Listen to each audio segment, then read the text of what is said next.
Trwa 16. Europejski Kongres Finansowy w Sopocie. Witam Państwa ponownie w popołudniowej części naszego spotkania. Przed nami wiele kolejnych ciekawych i prezentacji, i debat. Tę część popołudniową zaczynamy od innowacji i innowacyjności. Już sporo przed południem tu zostało powiedziane, jak ważna jest ta innowacyjność dla polskiej gospodarki, jak kluczowa po to, by być konkurencyjną gospodarką i by, tak jak też już zostało to dzisiaj powiedziane, być trzecią najbardziej wpływową i silną gospodarką europejską w ciągu najbliższej dekady. Już za chwilę przed Państwem wyjątkowy gość specjalny Europejskiego Kongresu Finansowego, który jest z nami już tutaj w Sopocie po raz trzeci i który swoją prezentację zatytułował How to have innovative economic policy lessons from innovation policy. Panie i panowie, przed Państwem Dan Breznitz, professor and Munk Chair of Innovation Studies, University of Toronto. Professor, please welcome to the stage. And the floor is yours.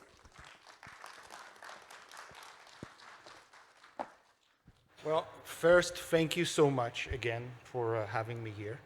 I think this is the second time I've been on this stage. And it's always a pleasure to be here and to be in Sopot. I also want to especially thank the organizing of this event to put me right after lunch, so when you're all tired and can't think and there'll be no tough questions. Exactly. So thank you. What I'm going to do today is to talk about really the questions of economic growth and innovation-based economic growth in a very different world than the world we have been talking about last time I was here about 5 years ago. And what I am specifically going to talk about very quickly in the 30 minutes that I have is how we should think about the right tools. So if we want to have long-term economic growth and innovation and industrial policies that lead to real prosperity, what kind of tools as a society we have to create in order to enable us not just to come with those ideas, but also implement them. I will talk about the change logic of growth that we are now facing. And I will talk about how difficult it is, politically speaking, to have long-term, smart economic growth in the age where everybody talks about industrial policy, and when we have a world of fragmented globalization, both in terms of how we produce goods and services, as we all know they're produced all over us, but also the system itself is now starting to be fragmented.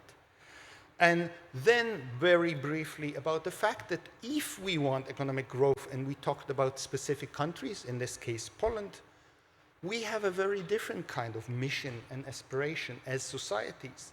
And if we do, maybe we need different missions and therefore different structure instead of just copy and pasting the latest trend offered by consultant. And I will conclude with a few thoughts. So, first of all, economic and industrial innovation growth policies in 2026. We are talking about a very different logic of policy. So if we go for a moment and thinking about societies that actually became rich, not just middle income, but rich after World War II, and the classic case is Japan and South Korea, when they went and did their policies, what was very easy for them is the fact that both the markets and the products and also the consumers were very well defined. If we are talking about cars or shipbuilding, you knew what the car is, you knew what it was supposed to do, you knew who your customers are, mostly the US, and then you can strategically or tactically figure it out using economies of scale and scope how you win in that game. What happened now is that you need to figure out how to be active in markets and products that are undefined, constantly changing, and many times what you really sell is the technology itself. So from the point of view of a strategic logic of us as a society trying to make policies, we are trying to create agents basically individuals and companies, that will be able to do things that we don't know what they're going to be. This is very different than Japan and South Korea after World War II. To do that, you have to commit to a process of continuous policy experimentation. You're trying things, you see what works, you scale them up, but you also see what doesn't work. You shut it off and channel the resources. So, full transparency, I've been a policymaker, I've been the external advisor for a Canadian Minister of Finance and Deputy Prime Minister. And there's two things that are most difficult for politicians and policymakers to do. The second most difficult is to come up with new policies and actually implement them. The hardest is to kill a policy. And what we are now asking our leaders to do is to constantly come up with new policies, sell them to the public, saying this is the best thing that will ever happen to Poland since sliced bread. And then if it doesn't work, says, hey, by the way, I made a mistake, but don't worry, I have a new idea. I'm going to kill this idea and move it. The most effective politician can maybe do it once every 3 or 4 years. They will not survive if they have to do it all the time, on a continuous basis. So we have to create a structure that allows this to happen without our politicians fearing that they are going to lose the next election. And if we don't do that, we should not expect constantly innovation in policy that will create economic growth. We also need radical ideas, new, sometimes not yet even existing partners. So if you look at Taiwan and the semiconductor industry that we now all admire, you will find out that the first action of the Taiwanese state was actually to create the companies which, with them, they could partner. There was no partner on the other side.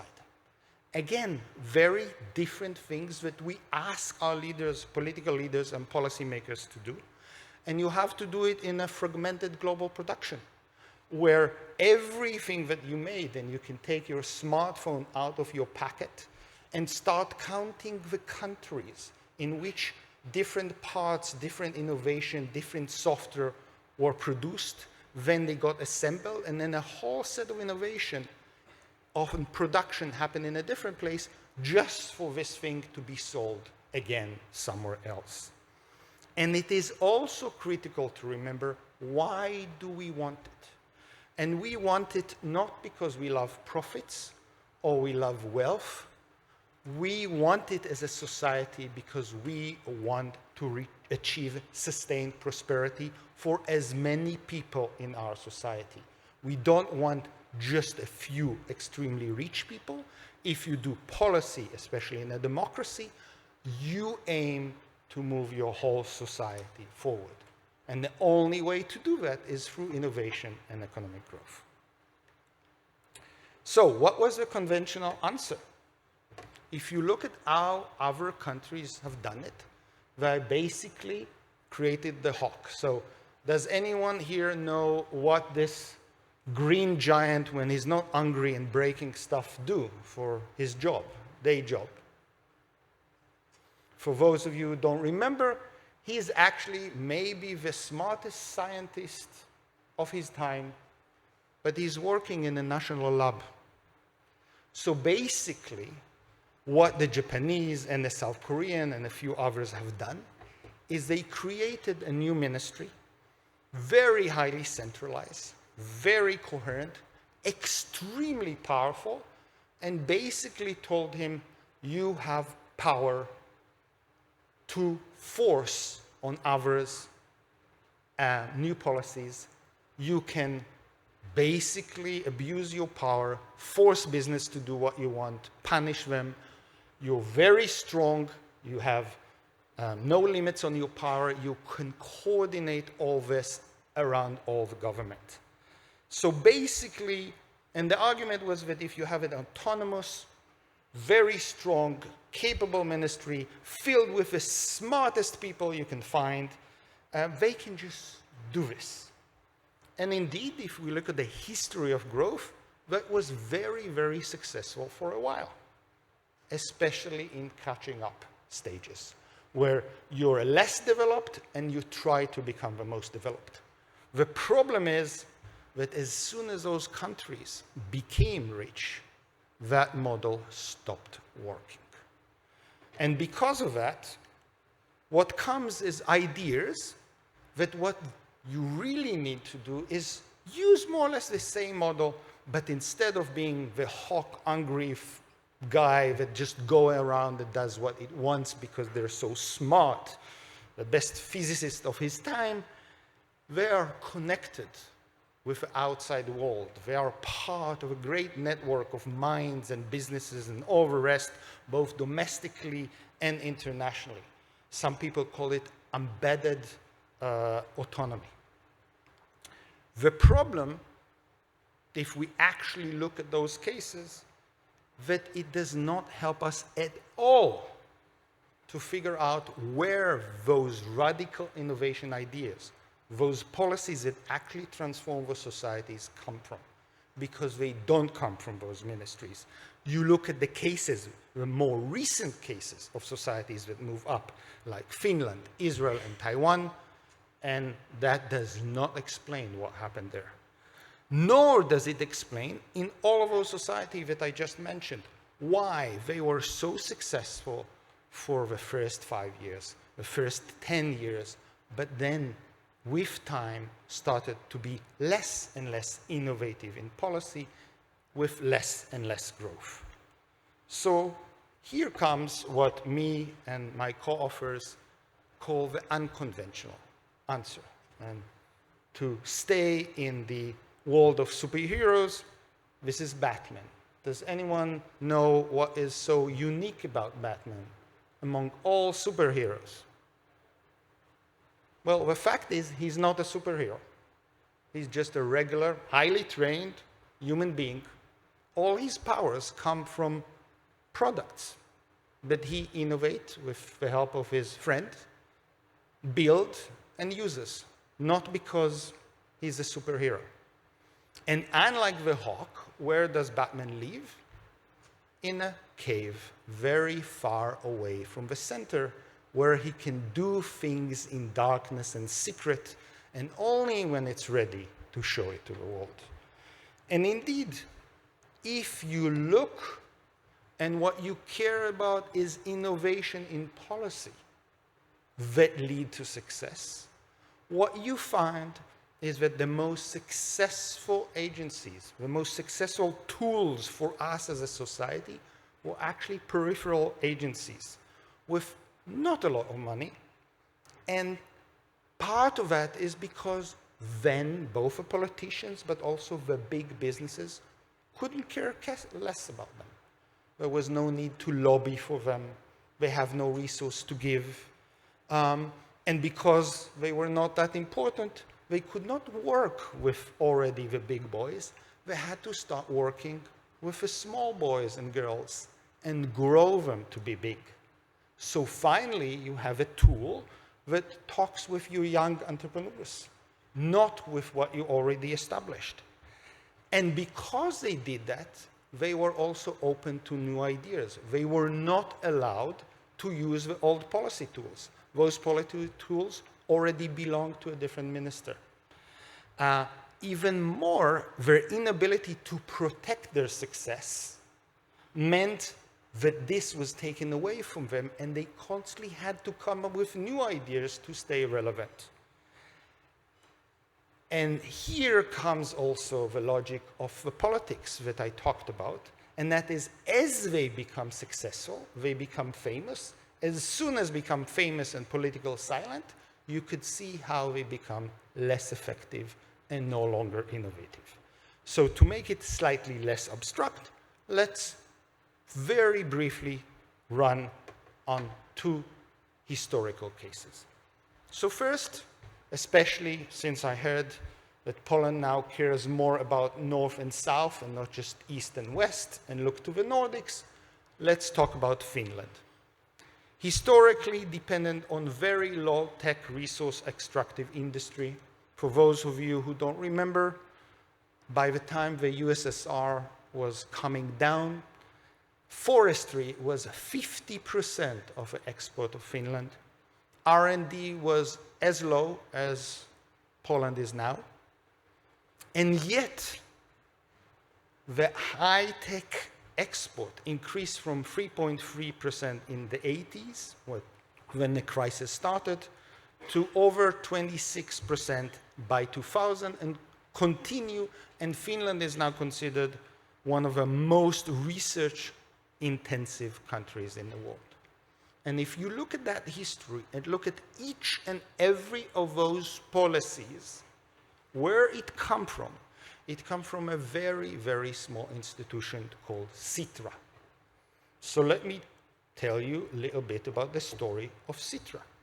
So we have this country, very big in resources, very close to the USSR, completely reliant on resources and low tech, and very big traditional actors that are very close to politicians. And this is reinforced also by the Bank of Finland and the Ministry of Industry, where the leader famously said in the 80s that Finland should never export anything which is smaller than a horse. And yet, because central bankers are very, very pragmatic creatures, the head of a central bank was very worried about this reliance and says, I think we should have a very small hedge. And managed to convince the government to create an institution with a fund, endowment, and that institution could work based on the interest of that endowment. So extremely small amount of money. And it had a mission, and the mission was do something about innovation. And that's Sitra, or officially the National Fund for Research and Development. Those scarce resource and very low profile enabled it to target non-traditional actors in the 70s that nobody else wanted to work with, including a telecommunication or division of a small conglomerate, which was mainly doing toilet paper and boots called Nokia. By the way, for those of you who don't know, Nokia was almost sold for $1 to Ericsson at that period. And those successful research policies that then started to have success when the crisis hit were scaled up by the government, but taken away from Sitra, giving to a new agency called TECAS, which scale it up. So Sitra now suddenly have nothing to do and a mission. So they said, okay, well, what are the other obstacles for growth to Finland? And went around the world and discovered something called venture capital and brought it. So not only they started to invest directly in companies, they created funds, funds of funds. They even created the industry association. That proved to be very successful. So what does the government of Finland do? Take it away from Sitra and scale it up somewhere else. But by then, Sitra had a problem. It became famous, and my friend, I have to say, my personal friend, who was the prime minister at the time, retired and thought it will be a really nice retirement gig to be the chairman of Sitra. And not only that, if we would go in the late 90s, beginning of the 2000 and 2010s to Sitra, suddenly you will see a lot of offices with the name director, because Sitra became a political toy. And people who gave a lot of money for election and wanted a job after were giving prestigious jobs by being a director at Sitra. And not only that, because Sitra was so successful, every time Finland had some unsolvable problem, health, aging society, circular economy, the politicians told Sitra, forget what you're doing now, you have to solve this.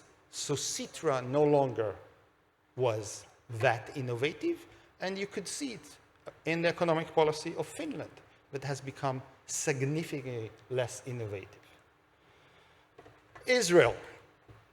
By 68, we are talking about a country that has 886 R&D workers with any academic education doing R&D in the whole industrial sector.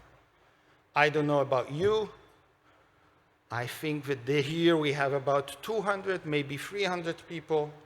When I teach an introductory course, be it in economics or biochemistry to first-year students, we now teach it to about 1,500 students. So twice the number of everybody who work in R&D in Israel. 78 to 86, from those of you in the financial industry, know this is not a mistake. This is almost 110,000% of inflation in less than 10 years. And you could see it in the name of a currency. It used to be called the Israeli pound because Israel was part of a British mandate. Then they decided to call it the shekel. The inflation continued. They ran out of ideas, so now it is called the new Israeli shekel. And yet, by 2000, IT export are 71% of industrial export, and 70% of GDP growth come just from startups. So from basically non-existent, it become the engine of the whole economy. And since then, basically record-breaking in any innovation-based investment and growth proxy and metrics that you want to have. So how did that happen? And again, you find out that all of those actions started from a really, really small agency. It was actually called the Office of a Chief Scientist in originally the Ministry of Trade and Commerce, then it was Trade, then it was Economy, then it was Industry, because as we all know, government like to change the name of a ministry so it will be more trendy. It was very modest. There wasn't even a full-time job. It was a professor in the Hebrew University for biology. He would go to the office twice a week, sign a few grants, and go back to his lab.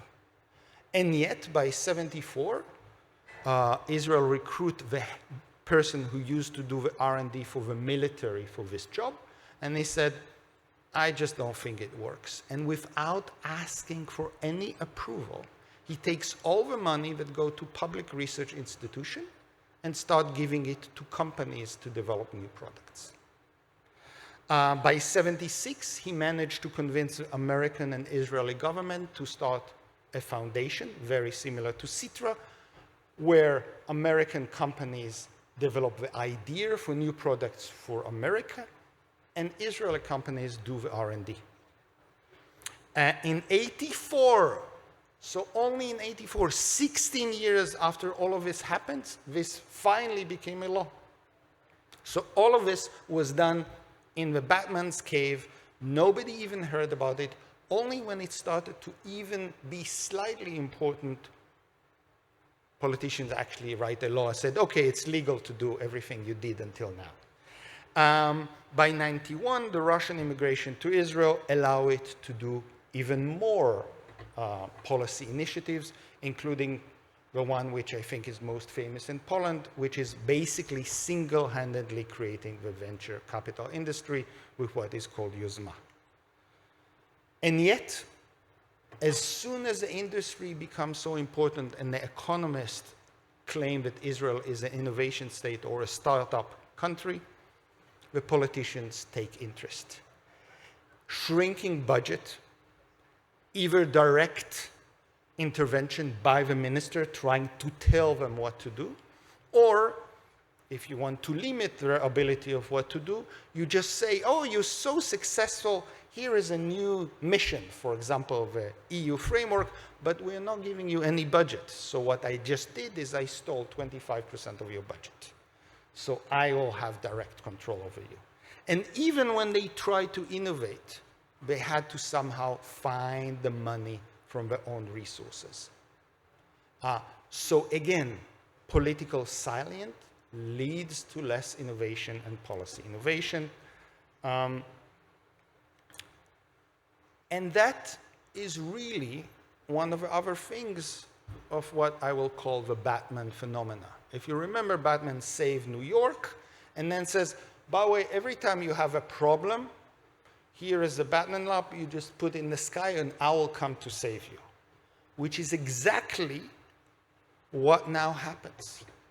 If you look around the world, every and each politician and country talk about industrial policy and innovation because it's supposed to solve everything that is bad for everyone in every country.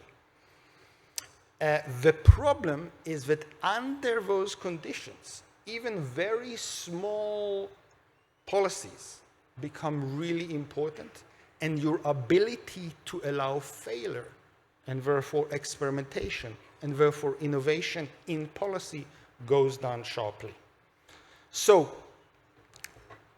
what do? Is it basically just a sad, sad story where at best you can just hope for partial success? Or you come up with an answer. And the answer that some of my colleagues claim is those flexible agencies that are just like Deadpool, do anything that they want in any different time. They don't even know what weapons they take to the battle, but somehow they always win, and they don't care if they lose body parts. It sounds great in theory, but in reality, as anyone who actually runs a big organization, and government and societies are the biggest there is a reason why we want a bureaucracy to follow the rule of law and actually be cautious and careful with public money. So that actually does not work. And indeed, that might lead to a lot of pessimism. But instead, if we remember that innovation is not invention, innovation and why we care and how it leads to economic growth is not just the act of coming with ideas, it's actually the implementation of new ideas in the economy, in the society. And instead, we ask not how can we reach the optimal solution to completely transform our society, but what is the best model to reach optimal success and specific and different national innovation mission that we as people define.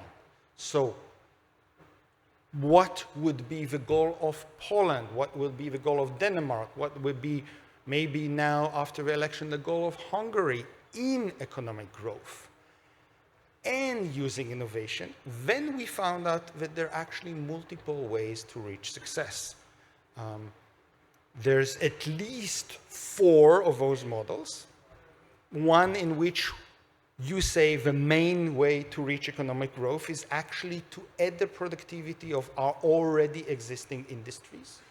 Denmark, and to some degree Canada, are doing it extremely well for the last 50, 40 years.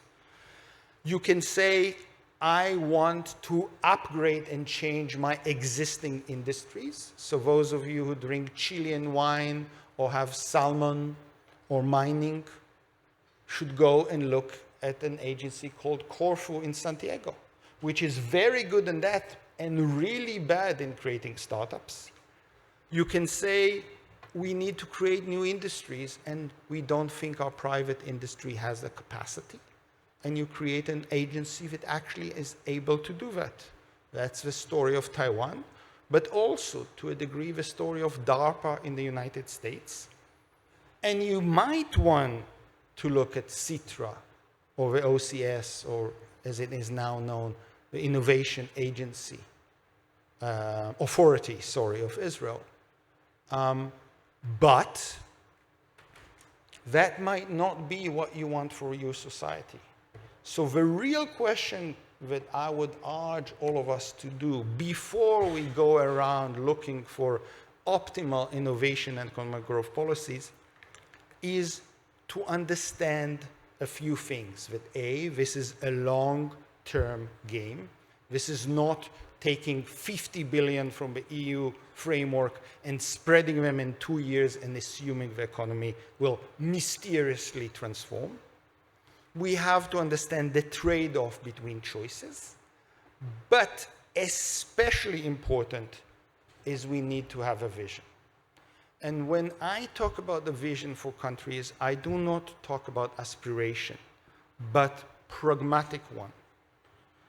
And what is a pragmatic vision is actually defining the goals and therefore what is success, allowing us to imagine in details, if we are successful, how would the Poland economic system would look like in 10 or 15 years? What kind of companies we want to operate in Poland? In what industries? Where are they playing in the global stages of production?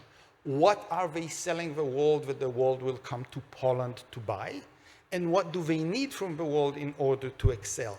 Once we do that, then we can develop policies to lead us there.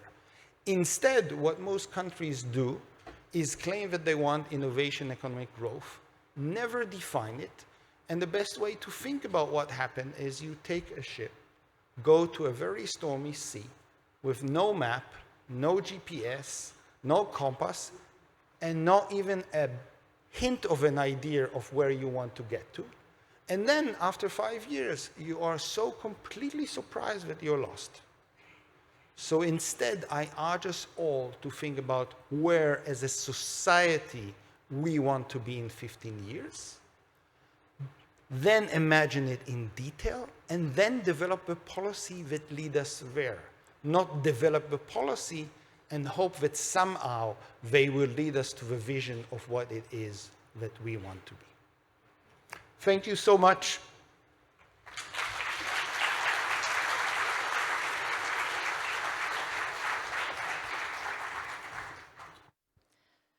Dan Breznitz, thank you very much for your presentation, for speaking about the innovation policy, giving us concrete tools, and thank you, first of all, for being with us in Sopot.